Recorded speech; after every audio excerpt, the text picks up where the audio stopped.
Let's be honest, most runners don't ask, should I run when I'm sick? They ask, how sick is too sick to run? So today we're answering that question before you turn a minor cold into a multi-week setback. And we're going to give you the blueprint for returning back to training after time away. Let's start off with big picture things. First of all, being sick does not mean being weak, right? Everyone gets sick, especially when we're all kind of caged indoors. Our immune systems are kind of wrecked. The world is on fire, right? These are all reasonable things to happen. Second is that illness is stress. Let's repeat that one. Illness is stress, right? Training is stress. Stress is stress is stress. So if you train and you are ill, they multiply. Stacking too much stress leads to longer illness times, worse fitness, and possibly injury. So our goal is to get healthy and to protect long-term fitness, and to do that as quickly as possible. One skipped run won't hurt you, but one bad decision can. Okay, so how do we know if we are too sick to run? First off, disclaimer. Yeah. First off, we are not doctors and we do not play them on podcasts. If you are truly sick and want medical advice, you should definitely consult your doctor or medical professional for that. We are coaches with decades of experience, and we can talk to this topic from a coaching perspective. This is not medical advice. Rule number one, I feel like this is the one that people are going to remember. It is definitely the one that I remember, which is the neck check. Let's repeat that. Neck check with caveats. So it's usually okay to run with modifications. We'll get into that. If everything is kind of neck up, right? So symptoms are above the neck. We're talking like runny nose, mild sore throat, little bit of sneezing, mild congestion, no fever. Let's repeat that one again. No fever. You also want with this one normal energy. So you don't want to be feeling like you're dragging your body through the day. Or I always say that like when my eyelids get tired. Ooh. When you're just not feeling right and it just feels like elves are like pulling them down. That is not going to be greenlit. If you do run, you want to keep it easy pace only. So we're talking super conversational, super relaxed, not sticking to any pace.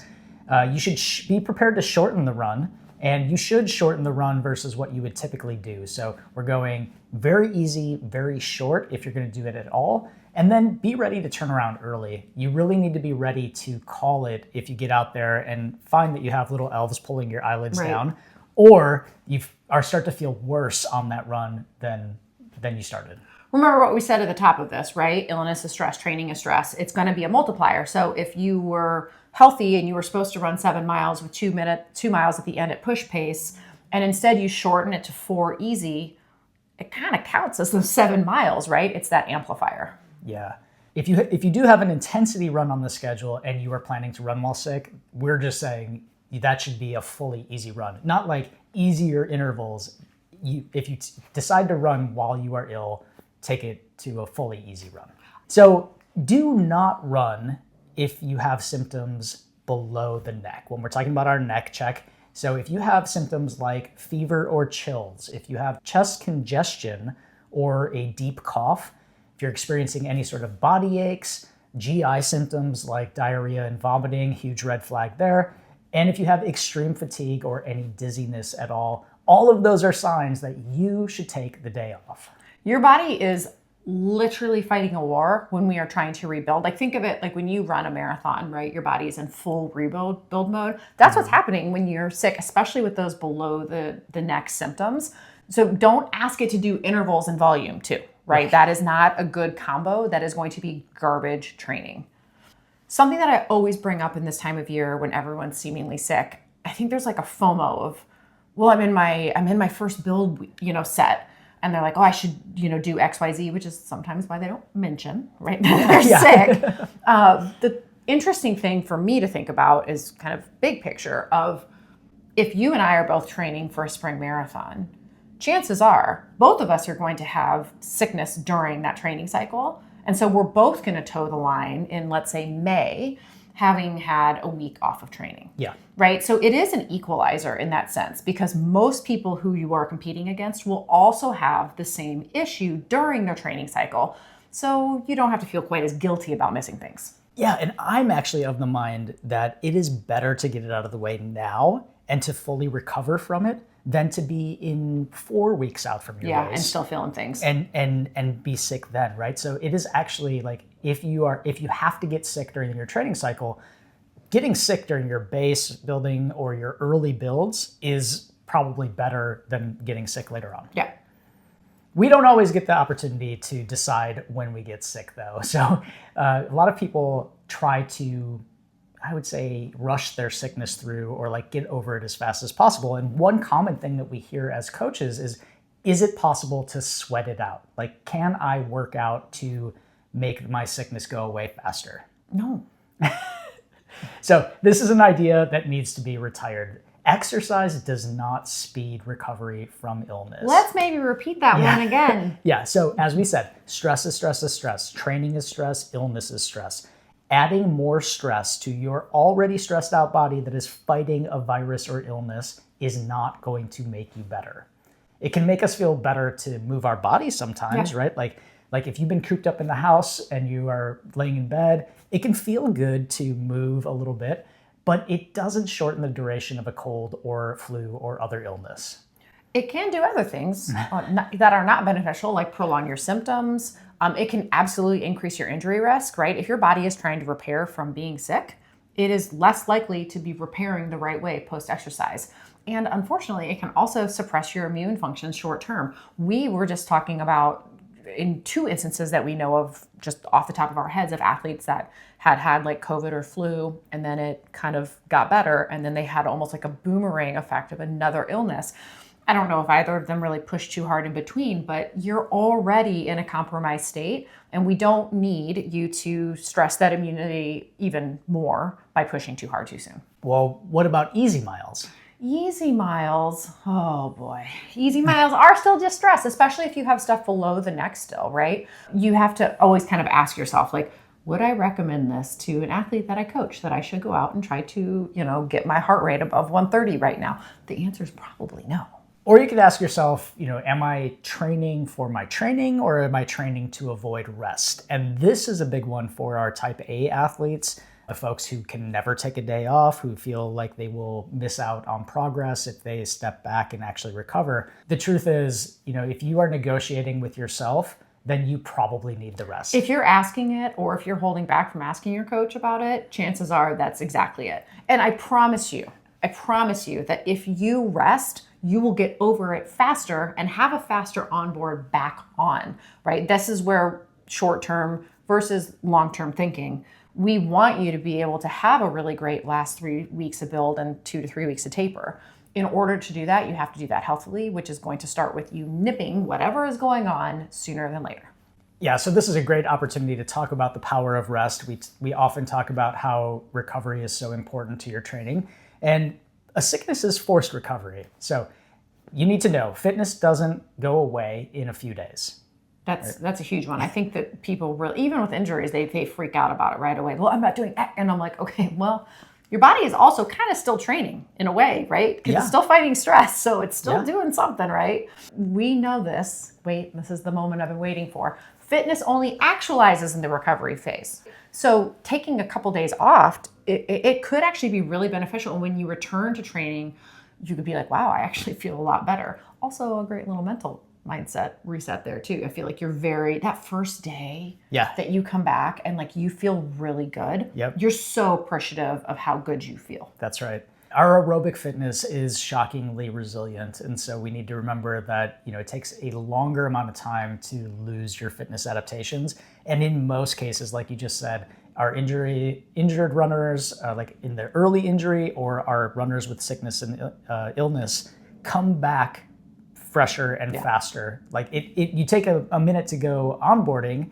and we'll talk about how to get back to running in just a minute, but in most cases, they are coming back better. Illness recovery equals a faster return to quality training when you do it right. Think this way. This is the easiest way to distill, probably. We could have put this at the top, but too long, don't listen. Rest now, train better later, right? Push now, lose weeks later, right? You're compromising your training. So now we're going to start talking about how to return to running after time off. This is really, should I is one thing. And the other thing is how the heck do you ease back in? So step one, Your first run back should be easy, short, no expectations. I always say, do not go longer than 3 miles or 30 minutes. That's always like 20 minutes, 2 miles, also okay. We are talking heart rate zone 1 or 2 only. We do not need it to tip into oblivion. If it feels bad, stop early. Like you said, head out, turn around. Like not a big deal.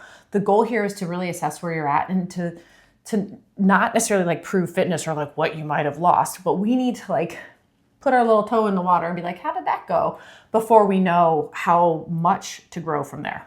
Yeah, and how do you know when you're ready to take this on? I would say that you should be feeling about 80% better, right? Like you at some point need to make that determination of like, I'm ready to try again. So for me, it's 80% better. It's maybe you're still feeling a little bit of those symptoms, but you're feeling ready to take on the start of training. Yeah.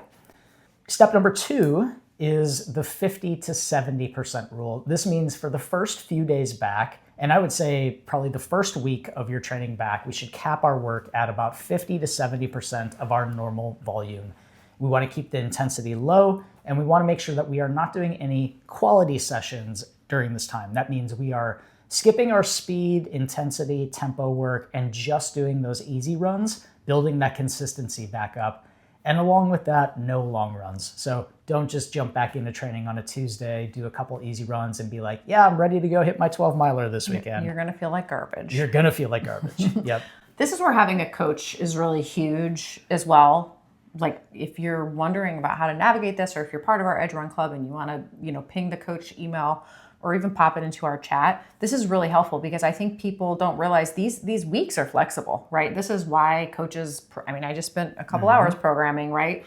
And I have 2 athletes on my roster that are pretty sick. And so what I did is I made this week their recovery week, and then I just redrafted their build weeks. And it's all just a giant puzzle that can be put back together. Yeah, and I would say definitely talk about this, and the group chat is a great place because we want to normalize people addressing this appropriately. Like, there's this idea, I think the problem is that runners get really wrapped up in their statistics and their Stravas, right? Yes. So there's the comparison trap that they fall into, but also it's just not really common for people to talk about taking time off. And the more that we can normalize this as part of the regular runner experience, because every runner will get sick at some point, and most runners will get injured at some point, and we will have time off. So this is something that is kind of a universal experience that we should be talking about more. Step 3, add volume before intensity. And we can think of it this way too. Like we need to figure out if your heart rate can be at a more moderate rate for a longer amount of time before we start to spike it. And you're also at a much higher rate of injury, all of the above, if we're talking about intensity runs. So we're going to increase our frequency first, and then we're going to increase our duration, right?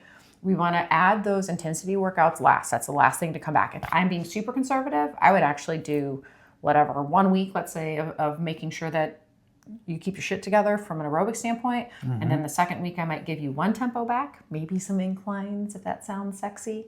And then the third week, as long as you're progressing, you're going to get all of your pillars back. So you really want to wait until that energy is normal. Your sleep is good. Your resting heart rate, that's huge. Yeah. Making sure that one is back to baseline before we kick it up a notch.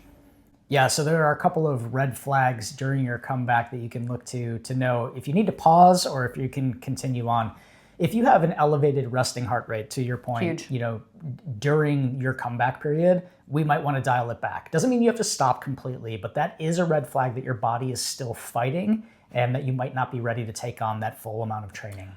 Rewinding all the way to the top of this episode, this is also a great flag that something's about to happen, right? Yes. I think if I would have looked at my athlete that got on the bike, if I would have known her resting heart rate and we would have been able to compare it, we would have been like, whoa, Nelly, right? Mm-hmm. But we're really good at blowing through those cues. So it's really great to know your resting heart rate. Yeah. If you have unusual shortness of breath, that is a red flag that you might not be ready to take back on training. In that case, I would either dial it back. You could do your easy run session, but do it with some walk breaks to reset your shortness of breath. Or again, take another day off and push your return back a little couple of days. Don't piss off your lungs. Yeah. They do not, if they are stressing and you are feeling that, it is literally that you are not able to get enough oxygen and deliver it appropriately. They get super stressed, right? Lungs are a shock organ. They do not respond. It is not like a muscle that you're overtaxing and lifting a heavier weight. The complete opposite. So don't piss those lungs off. If you have lingering fatigue, like you said, right? If you go for a 3-mile easy run and you need to take a multiple hour nap, you are not ready yet. And then, of course, if symptoms return post-run. So a lot of times we'll hear that, like, I went for a run and I felt better, but then after I got like chills, and I'm like, yup, that'll do it. Yeah, exactly. Because again, stress is stress is stress. And if your body is fighting the stress of illness, it cannot, to your point, appropriately help your body recover from the stress of your run. And that often exacerbates the symptoms, which is why sometimes if I run when I have a cold, I'm like, I'm allergic to running. That's it. Like, I finish my run and I'm sneezing, I'm coughing, I feel horrible. I'm not really allergic to running. I just have not given my body enough time to recover from that illness. So if any of this happens, you can dial back immediately. I would say even in the session, dial back your time, dial back your intensity, dial back doing it at all, and take another rest day or two before you attempt to start again.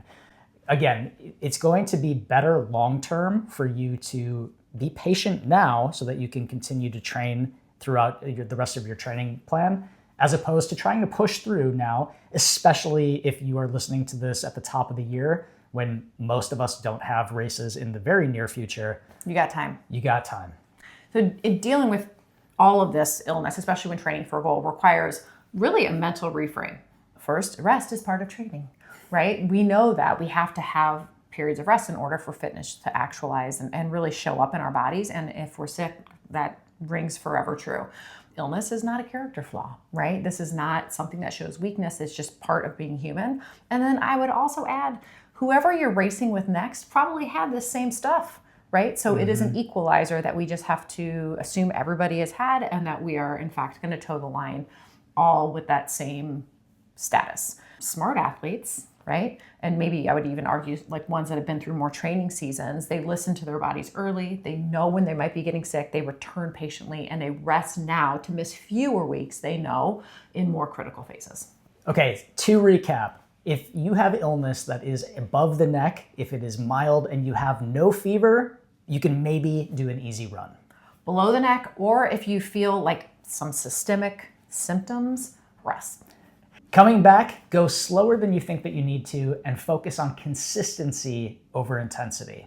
For our #1 tip on how to be consistent, check out this video right here.